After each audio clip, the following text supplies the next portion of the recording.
पङ्कजं ज्ञालयज्ञसूत्रमिन्दुशेखरं कृपाकरं नारदादियोगिवृन्दवन्दितं दिगम्बरं काशिकापुराधिनाथकालभैरवं भजे।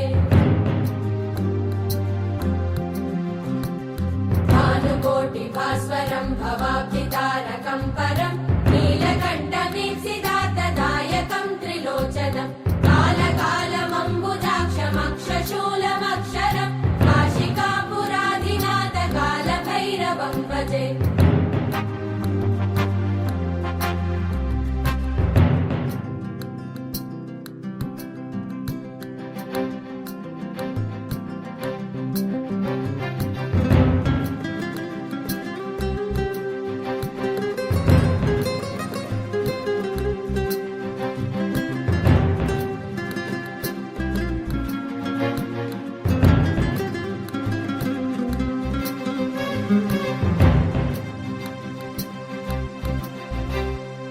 शूलटङ्कपाशदण्डपाणिमादिकारणं श्यामकायमादिदेवमक्षरं निरामयं भीमविक्रमं प्रभुं विचित्रताण्डवप्रियं काशिकापुराधिनाथकालभैरवं भजे। मुक्तिमुक्तिदायकं प्रशस्तचारुविग्रहं भक्तवत्सलं स्थितं समस्तलोकविग्रहं किङ्किणीलसत्कटिं काशिकापुराधिनाथकालभैरवं भजे।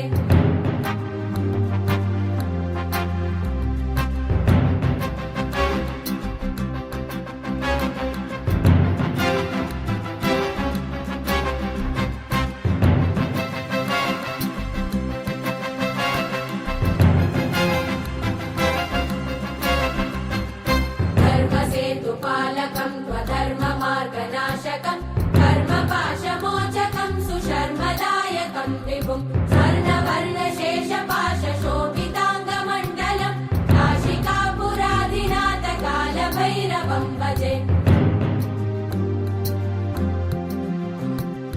रत्नपादुकाप्रभाविरामपादयुग्मकं नित्यमद्वितीयमिष्टदैवतं निरञ्जनं मृत्युदर्पनाशनं करालदं श्रमोक्षणं काशिकापुराधिनाथकालभैरवं भजे।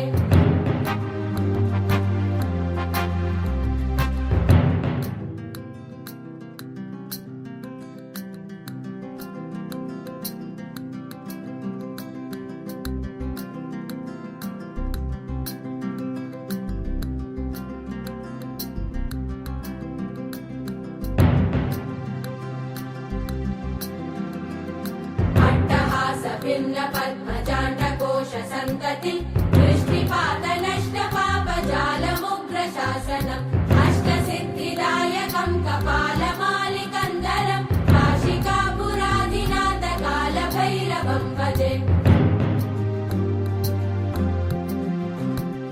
भूतसङ्गनायकं विशालकीर्तिदायकं काशीवासलोकपुण्यपापशोधकं विभुं नीतिमार्गकोविदं पुरातनं जगत्पतिं काशिकापुराधिनाथकालभैरवं भजे।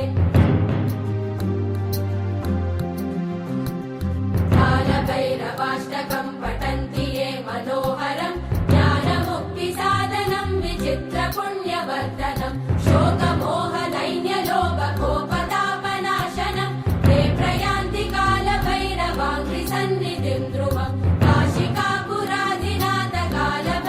कालभैरवं भजे काशिकापुरादिनाथ कालभैरवं भजे